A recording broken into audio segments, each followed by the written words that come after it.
गुरुजी, क्या धर्म की रक्षा के लिए झूठ बोला जा सकता है? देखिए, सत्य अपने आप में धर्म है। हम धर्म की रक्षा के लिए यदि झूठ बोलने की बात कहते हैं, झूठ नहीं बोलना चाहिए, वो ही शास्त्रों का निर्देश है। अब धर्म की रक्षा अपने आप में एक शब्द ऐसा है कि सत्य भी तो धर्म के अंतर्गत ही आता है। हम धर्म की रक्षा के लिए झूठ बोलेंगे तो ये हमने धर्म का नाश ही कर दिया, क्योंकि हमने झूठ बोला है।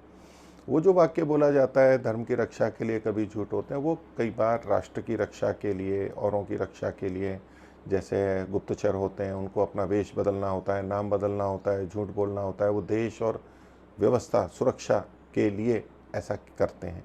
उतने अंशों में राजनीति अथवा देश की रक्षा और इन कार्यों में ये सब चीज़ें, लेकिन हम अपने जीवन में हमारे को झूठ बोलने की आवश्यकता नहीं है।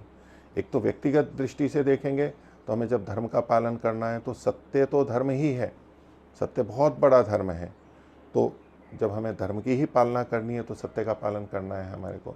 हाँ, समाज में कई व्यक्ति हमारी सज्जनता के कारण, हमारे अन्य व्यवहार सरलता के कारण से दुरुपयोग करते हैं। तो ऐसी स्थिति में अनेक बार व्यक्ति को होता है कि इससे बचने के लिए झूठ बोल देते हैं, लेकिन दूसरे भी जानते हैं कि व्यक्ति झूठ बोलते हैं, हमारे झूठ बोलने से सब स्वीकार तो कर नहीं लेते।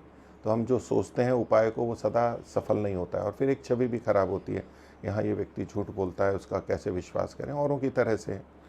तो कभी हमें ऐसा लगता है कि सत्य बोलने से तो हानि हो जाएगी, सत्य से हानि नहीं होती। सत्य के बोलने की रीति अगर ठीक से हो तो उससे हानि नहीं होती है। हम हानि के डर से कई बार झूठ बोल देते हैं, और आखिर झूठ बोलते हैं तो कभी ना कभी तो पकड़ा ही जाता है और पता लगता है।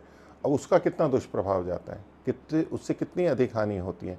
तो कभी अब ऐसी स्थिति हो, दुविधा हो कि भाई बुरा लग जाएगा, तो उसको मीठे ढंग से कह सकते हैं, या तो कभी चुप भी रह सकते हैं, प्रेम से कह सकते हैं। तो लेकिन अपने जीवन में और अपने इष्ट मित्रों के व्यवहार में हमें सत्य का ही पालन करना चाहिए।